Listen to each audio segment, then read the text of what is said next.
देश को एक सूत्र में बांधने वाले, आजादी की लड़ाई के सबसे बड़े सेनानियों में से एक सरदार वल्लभ भाई पटेल की जयंती 31 अक्टूबर को है।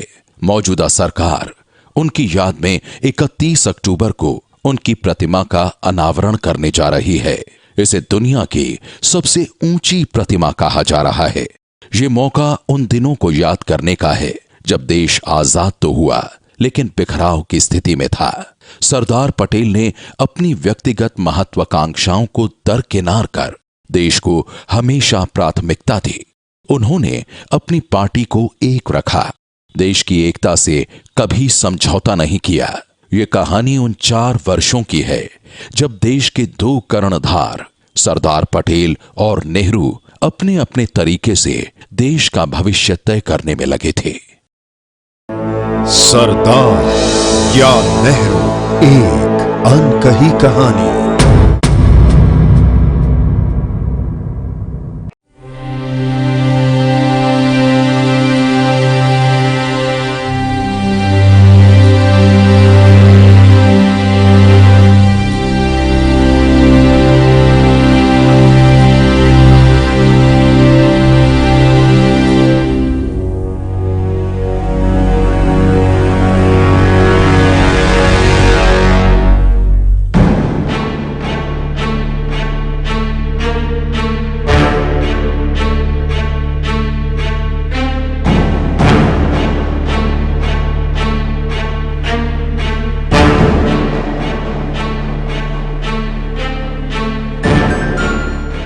बापू, परंपरा ये रही है कि जो भी प्रांतीय कांग्रेस कमेटी है वही पार्टी के अध्यक्ष पद के नाम को प्रस्तावित करती है और 15 प्रांतीय कमेटियों में से 12 ने सरदार पटेल के नाम का प्रस्ताव रखा है।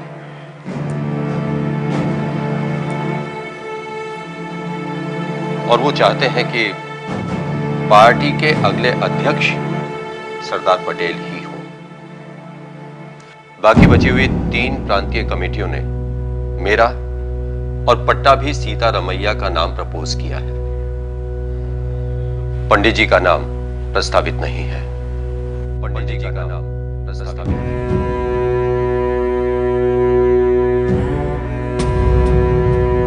पंडित जवाहरलाल नेहरू का नाम अध्यक्ष पद के लिए प्रस्तावित नहीं था।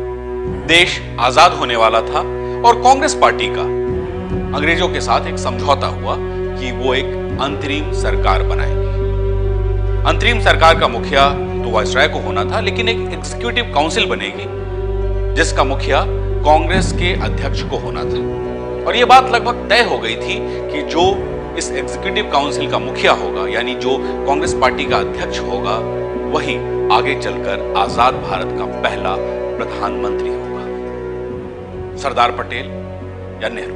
अब इन 2 में से एक व्यक्ति को बड़प्पन दिखाना था, बड़ा दिल दिखाना था।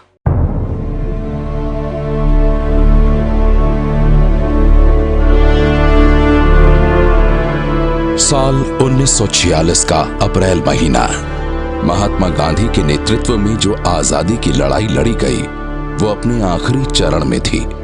अब महात्मा गांधी और कांग्रेस पार्टी की ये जिम्मेदारी थी कि वो आजाद भारत की नींव रखने वाले, यानी देश के पहले प्रधानमंत्री के नाम पर मुहर लगाएं। महात्मा गांधी ने जवाहरलाल नेहरू के पक्ष में बयान दिया, लेकिन किसी भी प्रांतीय कमेटी ने नेहरू का नाम अध्यक्ष यानी भारत के पहले प्रधानमंत्री के लिए प्रस्तावित नहीं किया था। बैठक में आचार्य जेबी कृपलानी ने भविष्य का रुख मोड़ने की कोशिश की।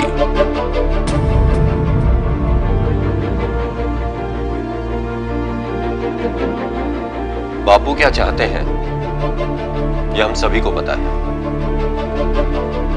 और मैं बापू की भावनाओं का सम्मान करते हुए जवाहरलाल का नाम अध्यक्ष पद के लिए प्रस्तावित करता हूं।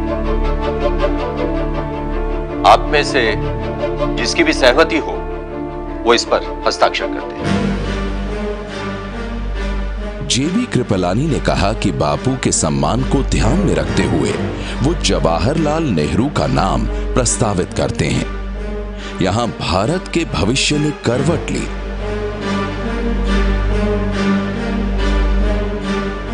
यानी पटेल को कहा जा रहा था कि वो नेहरू के रास्ते से हट जाएं।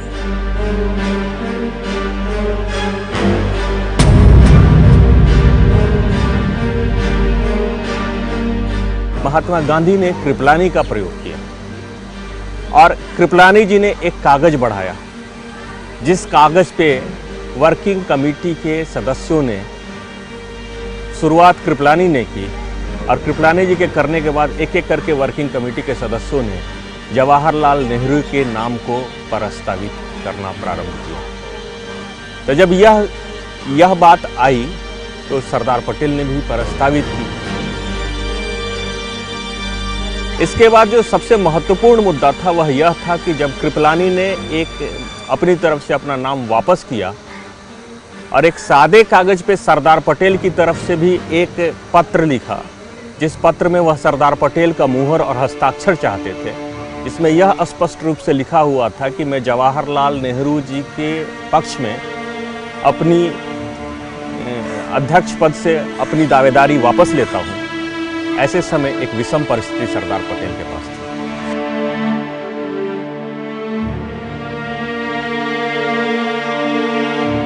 क्या क्षण होगा।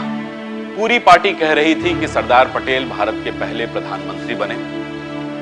वहीं दूसरी तरफ उनके हाथ में एक प्रस्ताव था, एक कागज था जो ये कह रहा था कि वो अपनी दावेदारी भारत के पहले प्रधानमंत्री के तौर पर अपनी दावेदारी को खुद वापस ले लें। सरदार पटेल ने कोई फैसला नहीं किया। उन्होंने वो कागज अपने दोस्त और गुरु महात्मा गांधी की तरफ बढ़ा दिया कि महात्मा गांधी ही फैसला करें। फैसला महात्मा गांधी ने भी नहीं किया। उन्होंने एक सवाल जवाहरलाल नेहरू के सामने रखा। जवाहरलाल, किसी भी प्रांतीय कांग्रेस कमेटी ने तुम्हारा नाम तो प्रस्तावित किया नहीं। वर्किंग कमेटी ही तुम्हारा नाम प्रस्तावित कर रही है। क्या करना चाहते हो?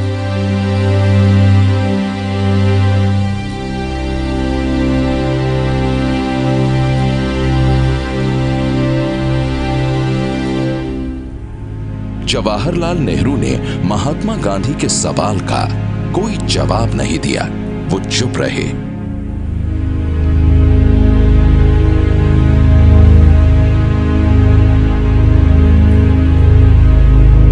उनकी चुप्पी इस बात को दर्शाती है कि वह पार्टी में दूसरे नंबर पर किसी प्रकार का नेतृत्व स्वीकार करने के लिए तैयार नहीं थे। जवाहरलाल नेहरू की चुप्पी को देखकर महात्मा गांधी ने एक तरह से भारत की तकदीर तय कर दी।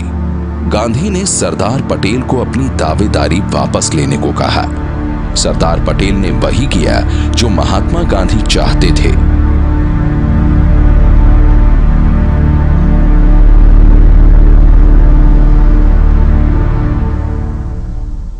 सरदार पटेल ने महात्मा गांधी जी के कहने पर न सिर्फ अध्यक्ष पद से अपनी दावेदारी चौथी बार वापस ली, मैं कहूंगा चौथी बार वापस ली।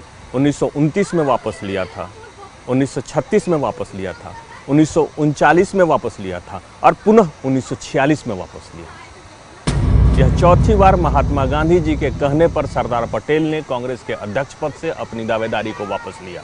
इसके बावजूद कि की पूरी पार्टी सरदार पटेल के पीछे खड़ी थी। सरदार पटेल का ऑर्गेनाइजेशनल कंट्रोल बहुत अच्छा था। एक तो वो बॉम्बे प्रेसिडेंसी से आते थे, तो जो जिसको कहते हैं purse of the party, purse strings, purse के ऊपर बेहतर, तो फाइनेंसेस वगैरह वो काफी बॉम्बे जैसा कि आपको पता है इंडस्ट्रियल हब था और बॉम्बे सरदार के पास था। और दूसरा, सरदार में ये क्षमता, ये कैपेसिटी थी ऑर्गेनाइजेशनल कंट्रोल की, वो बहुत अद्भुत थी। कुछ इतिहासकार मानते हैं कि यहाँ सवाल जनता के बीच लोकप्रियता का भी था। कांग्रेस संगठन पार्टी का कैसे चलानी है, किसको क्या काम देना है, ये सब, इस सब की जानकारी पटेल की थी और सबको मालूम था कि ये पार्टी ऑर्गेनाइजेशन जो है इन्हीं के हाथ में होनी चाहिए।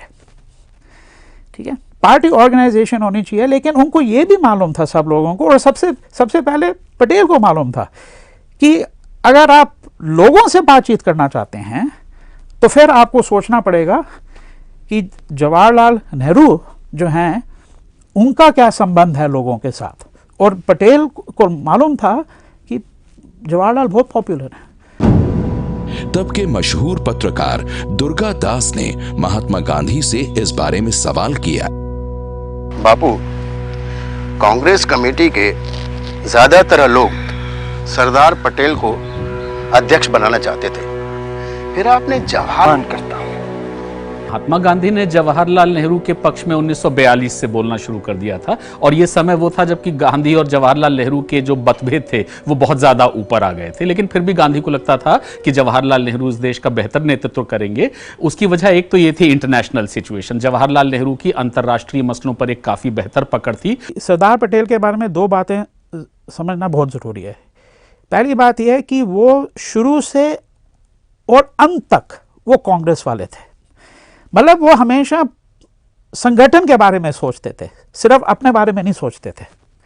और दूसरी बात ये थी कि जो श्रद्धा उनमें थी बापू के लिए, वो नेहरू में भी नहीं थी, जवाहरलाल में भी नहीं थी। जवाहरलाल ने खुद लिखा है कई बारी गांधी जी को।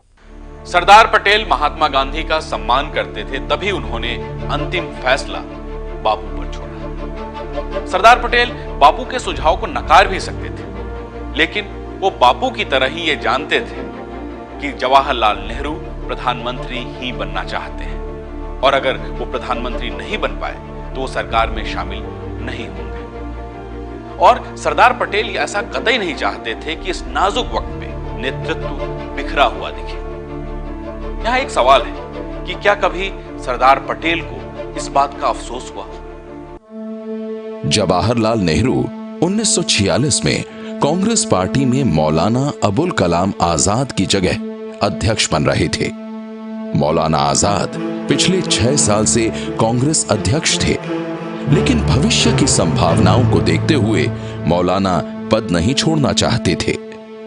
गांधी जी की वजह से उन्हें अपना पद छोड़ना पड़ा।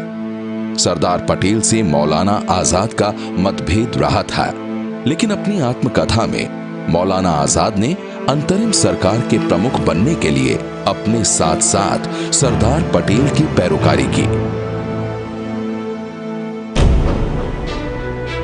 मैंने उस वक्त के हालात को देखते हुए फैसला किया, लेकिन आगे चलकर घटनाओं ने जो मोड़ लिया, उससे लगता है कि मेरी राजनीतिक जिंदगी का सबसे गलत फैसला था। मैंने अपने किसी भी फैसले पर इतना पछतावा नहीं किया जितना उस मुश्किल समय में अध्यक्ष पद को छोड़ने पर हुआ।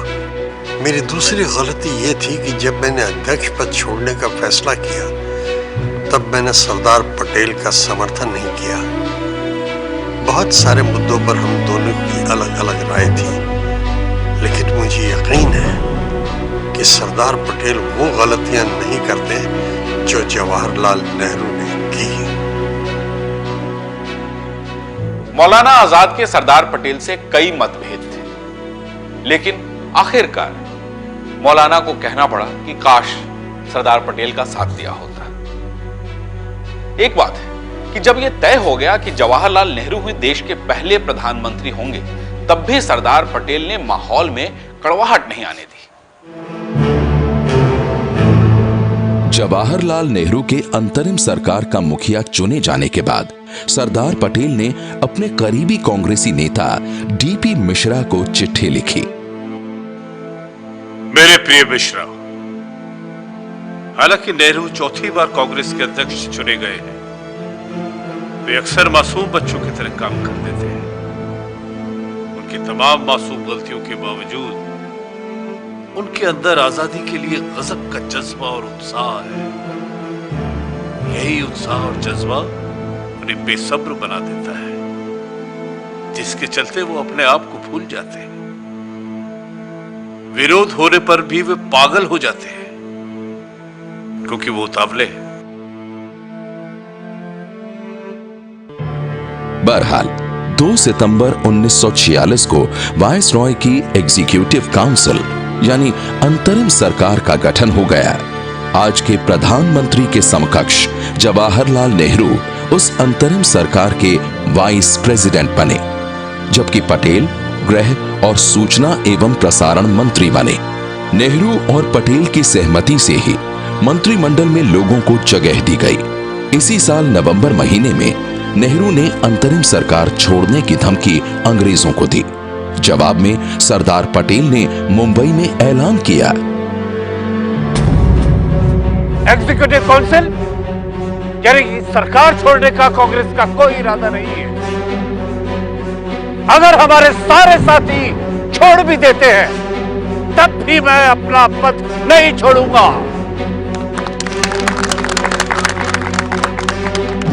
इससे पहले सरदार पटेल और नेहरू में कांग्रेस के मेरठ अधिवेशन के दौरान पाकिस्तान समर्थकों पर कांग्रेस की नीति पर मतभेद हुए थे। सरदार पटेल ने पाकिस्तान समर्थक लोगों को निशाना बनाया। आप जो कुछ करें प्रेम और शांति के साथ करें, सफलता मिलेगी। लेकिन अगर कोई तलवार उठाएगा तो उसका जवाब भी तलवार से मिलेगा, तलवार से मिलेगा।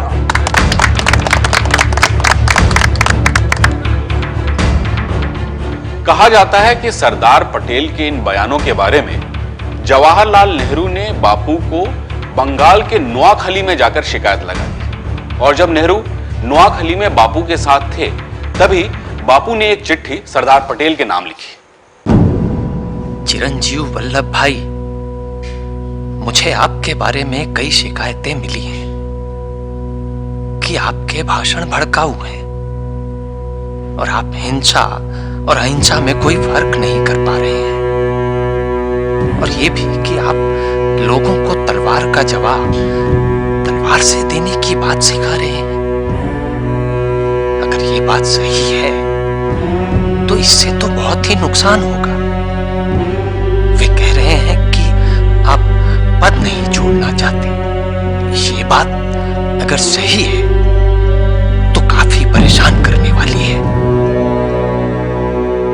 इस चिट्ठी से सरदार समझ गए थे कि ये शिकायत किसने लगाई है। पटेल ने गांधी जी को इस चिट्ठी का जवाब दिया। प्रिय बाबू, मैं अपने पद पर बना रहना चाहता हूं, यह आरोप गढ़ा गया है। जवाहरलाल इधर उधर से इस्तीफे की धमकी देते रहते हैं। मैंने इसका विरोध किया। ऐसी बंदर घुड़की से हमारी साख को पट्टा लगता है।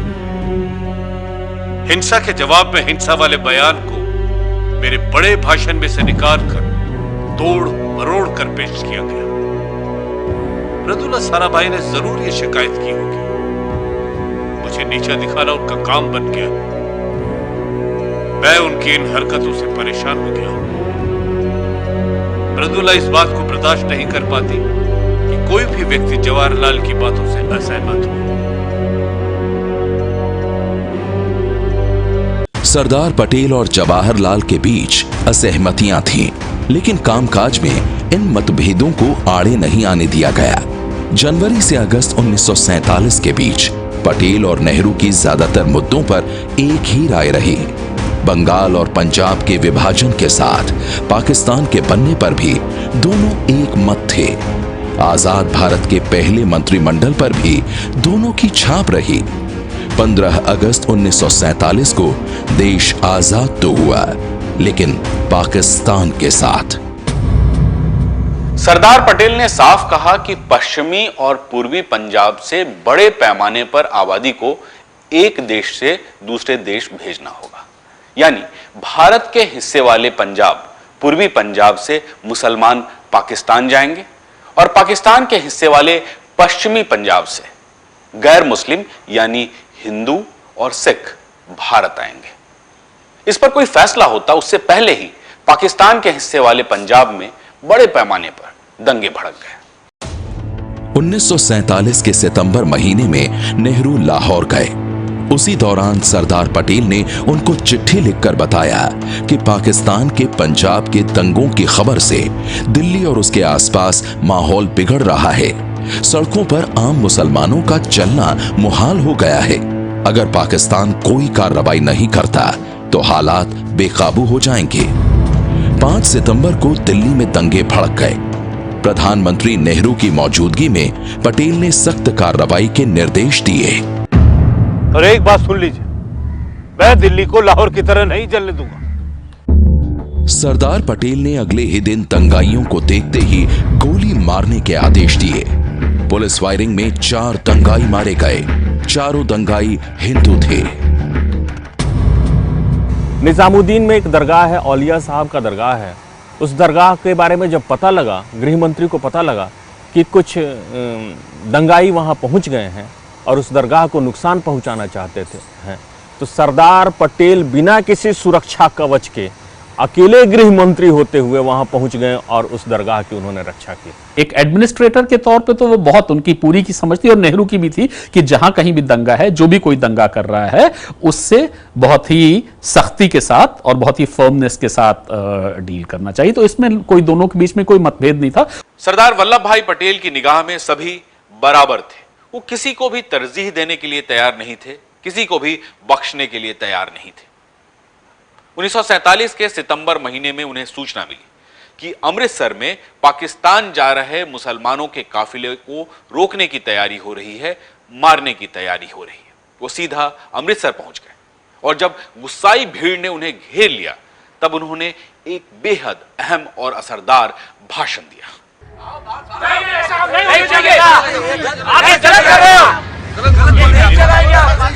हम आपके पास मेरी बात सुनिए, शांत हो जाइए, शांत हो जाइए।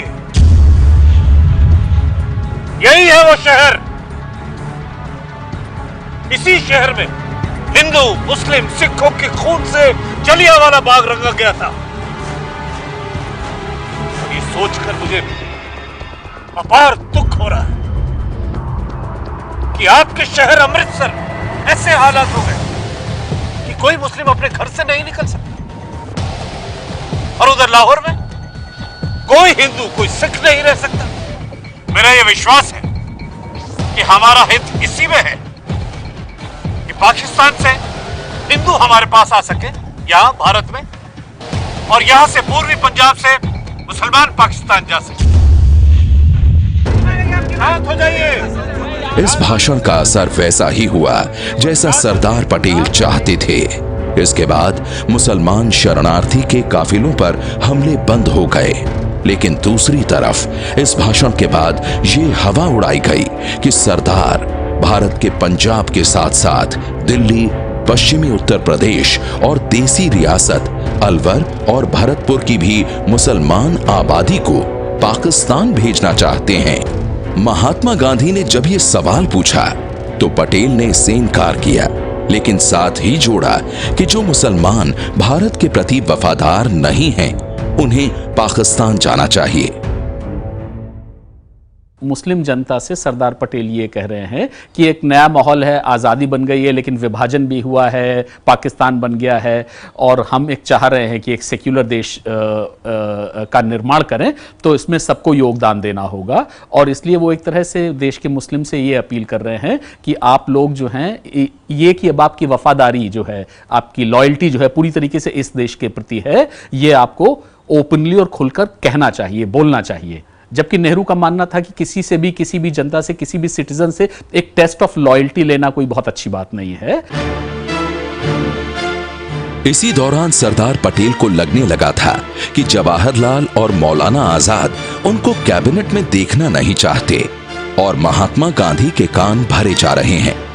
साल 1947 के आखिरी दिनों में आखिरकार गांधी ने पटेल से सीधी बात की।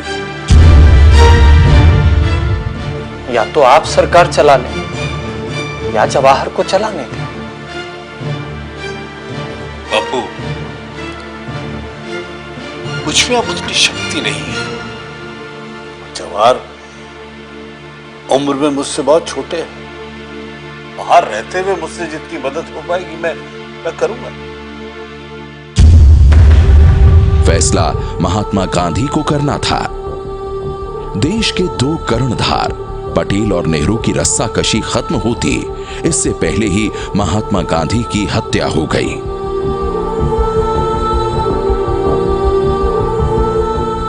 दुख की इस घड़ी में दोनों एक साथ खड़े रहे। सरदार पटेल के इस्तीफे की मांग को नेहरू ने नाजायज बताया। राष्ट्रीय स्वयंसेवक संघ की भूमिका पर दोनों के मतभेद बने रहे। महात्मा गांधी की हत्या के बाद भारत के गृह मंत्रालय ने ही आरएसएस यानी राष्ट्रीय स्वयंसेवक संघ पर प्रतिबंध लगाया। बैन पर दोनों में कोई मतभेद नहीं था, वो इसलिए कि उस समय तो देश का माहौल बिल्कुल अलग था और आरएसएस के खिलाफ काफी ज्यादा लोगों में गुस्सा और एंगर भी था। सरदार पटेल के ऊपर लगातार इस प्रकार का दबाव बनाया गया कांग्रेस और सरकार के भीतर कि वह आरएसएस के ऊपर प्रतिबंध लगाए। तो उस समय की परिस्थितियों को ध्यान में रखकर सरदार पटेल ने वास्तव में वह प्रतिबंध लगाया, परंतु उनको पता था और उनको यह लगता था कि आरएसएस ऐसा नहीं कर सकता। नेहरू आरएसएस को फासिस्ट मानते थे, जबकि पटेल इसे राह से भटके हुए राष्ट्रवादी समझते थे। ने एक पत्र लिखा गोलवालकर को। गोलवालकर जो है वो आरएसएस के हेड थे और उन्होंने उनको ये लिखा कि देखिए, मैं ये जानता हूँ कि आरएसएस के लोग जो हैं वो देशभक्त हैं, लेकिन मेरे ख्याल से वो पथभ्रष्ट हैं, मिसगाइडेड हैं। अब ये बड़ी इंटरेस्टिंग बात है। ये पटेल कह रहे हैं कि ये देशभक्त हैं लेकिन ये पथभ्रष्ट हैं, मिसगाइडेड हैं। और फिर उन्होंने उनको ये कहा कि गांधी जी की मृत्यु इसलिए हुई क्योंकि ऐसा माहौल पैदा हो गया था जिसमें जहर फैल रहा था। आजादी के दो बड़े सिपाही नेहरू और पटेल जम्मू कश्मीर को अपने अपने तरीके से सुलझाना चाहते थे। 15 अगस्त 1947 को भारत आजाद तो हो गया, लेकिन जम्मू कश्मीर भारत में शामिल नहीं हुआ था। जम्मू कश्मीर के महाराजा हरि सिंह के साथ नेहरू के संबंध अच्छे नहीं थे। नेहरू की कश्मीर नीति वहां के लोकप्रिय नेता शेख मोहम्मद अब्दुल्ला पर टिकी थी, वो भी इस हद तक जब तक अब्दुल्ला के हाथ में राज्य की सत्ता न दे दी गई तब तक जम्मू कश्मीर के भारत में विलय का प्रश्न भी लटका कर रखा गया। पटेल गृह मंत्री तो थे ही, साथ ही वो रियासती मामलों के मंत्री भी थे। उन्हीं की अगुवाई में 550 से ज्यादा देसी रियासतों ने भारत में विलय किया था। लेकिन जब मामला जम्मू कश्मीर का आया तो उसमें जवाहरलाल नेहरू भी सक्रिय हो गए, रुचि लेने लगे और फिर से दोनों दिग्गज नेता आमने सामने हो गए। नेहरू ने पटेल के रियासती मामलों के मंत्री रहते हुए गोपाल स्वामी अयंगर को कश्मीर में अपना नुमाइंदा बनाया। अयंगर के जरिए नेहरू ने जम्मू कश्मीर में अपनी दखल शुरू कर दी। अयंगर कश्मीर मामलों में दखल देंगे, इसकी जानकारी पटेल को तब लगी जब गोपाल स्वामी अयंगर का एक टेलीग्राम उनके पास आया, जिसमें अयंगर ने पंजाब से 150 गाड़ियां कश्मीर भेजने का ऑर्डर दिया था। पटेल इससे नाराज हो गए। मेरे प्रिय गोपाल स्वामी, मेरा सुझाव है कि पंजाब से 150 गाड़ियां कश्मीर भेजने का जो आदेश आपने दिया है उससे संबंधित सभी कागजात रियासती मंत्रालय में भेजे जाने चाहिए और भविष्य में कोई फैसला करने से पहले कश्मीर प्रशासन सीधे रियासती मंत्रालय से संपर्क करें। अयंगर कुछ साल पहले जम्मू कश्मीर रियासत के प्रधानमंत्री रह चुके थे। गोपाल स्वामी अयंगर प्रधानमंत्री जवाहरलाल नेहरू के आदेश के अनुसार काम कर रहे थे। अयंगर ने पटेल को जवाब में कहा कि वो महज पोस्ट ऑफिस की तरह काम नहीं करना चाहते और वो कश्मीर से जुड़े सभी मुद्दों से खुद को अलग कर रहे हैं। इसके जवाब में सरदार पटेल ने कहा कि वो अपनी बातों को वापस लेना बेहतर समझते हैं बजाय इसके कि गोपाल स्वामी अयंगर नाराज हो जाएं, आहत हो जाएं। लेकिन तभी प्रधानमंत्री जवाहरलाल नेहरू की एक चिट्ठी वल्लभ भाई पटेल के पास पहुंची। गोपाला स्वामी अयंगर को कश्मीर मुद्दे पर मदद के लिए कहा गया है और मुझे यह समझ में नहीं आता कि रियासती मंत्रालय बीच में कहां से आ गया, सिवाय इस बात के कि उन्हें सूचना दे दी जाए। यह सब कुछ मेरे कहने पर हुआ और मैं उस काम से खुद को अलग नहीं कर सकता जिसके लिए मैं जिम्मेदार हूं।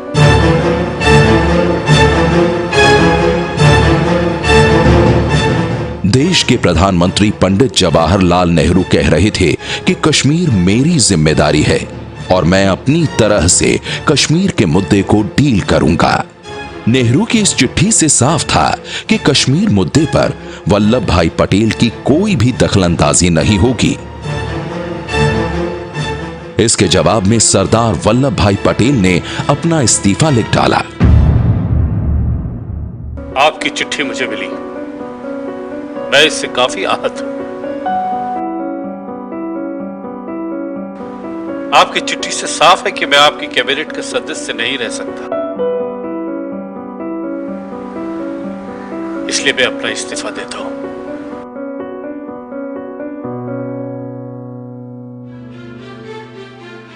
सरदार वल्लभ भाई पटेल ने कश्मीर के मुद्दे पर अपना इस्तीफा लिख दिया।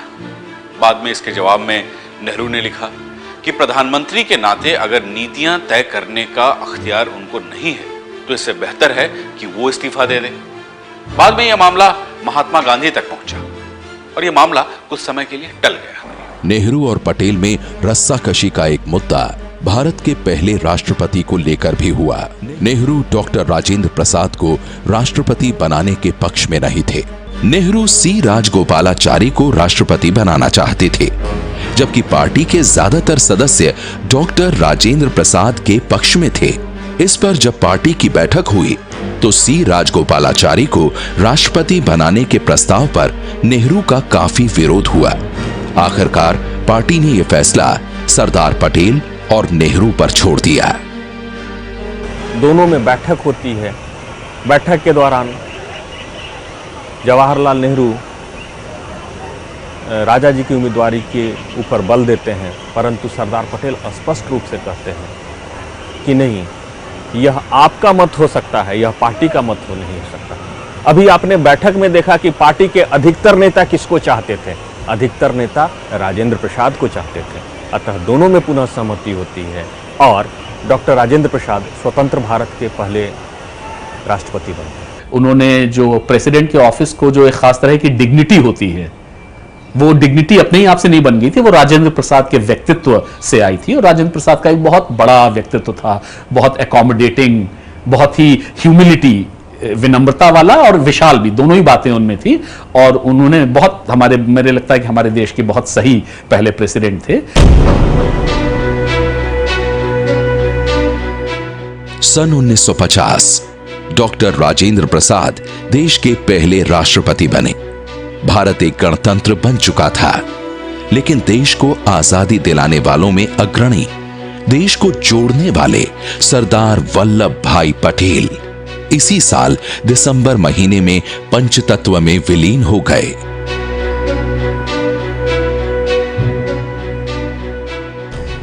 राजमोहन गांधी ने एक सरदार पटेल की जीवनी लिखी थी कुछ साल पहले, 5-10 साल पहले। उन्होंने इसका जिक्र किया, लेकिन उन्होंने ये नहीं कहा कि इसका कोई सबूत है। उन्होंने कहा कि कई लोगों ने कहा है कि नेहरू का ये सोच था कि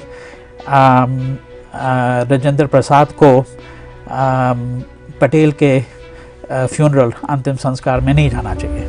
कहते हैं पंडित जवाहरलाल नेहरू और डॉक्टर राजेंद्र प्रसाद धू-धू करती हुई चिता के सामने बिलख बिलख कर रोने लगे। डॉक्टर राजेंद्र प्रसाद ने रोते रोते कहा कि सरदार का शरीर अग्नि में विलीन हो रहा है, लेकिन कोई भी अग्नि उनके यश और ख्याति को राख में तब्दील नहीं कर पाएगी। हम खुद के लिए रो रहे हैं, सरदार के लिए नहीं। वैसे सरदार की मृत्यु के 9 साल बाद राजेंद्र प्रसाद ने लिखा कि हमने उन्हें भुला दिया है। क्या यह मुमकिन है? इतनी सरकारें आईं और गईं, लेकिन आज सरदार की हम चर्चा कर रहे हैं। सरदार और नेहरू के बीच वैचारिक मतभेद रहा, काम करने का तरीका अलग अलग रहा, और दोनों का द्वंद्व हमें बताता है कि व्यक्तिगत हित और हानि से ज्यादा बड़ी बात देश का हित होता है। और जो व्यक्ति पद से नहीं अपने काम से प्रेम करता है, वही सरदार पटेल बन पाता है।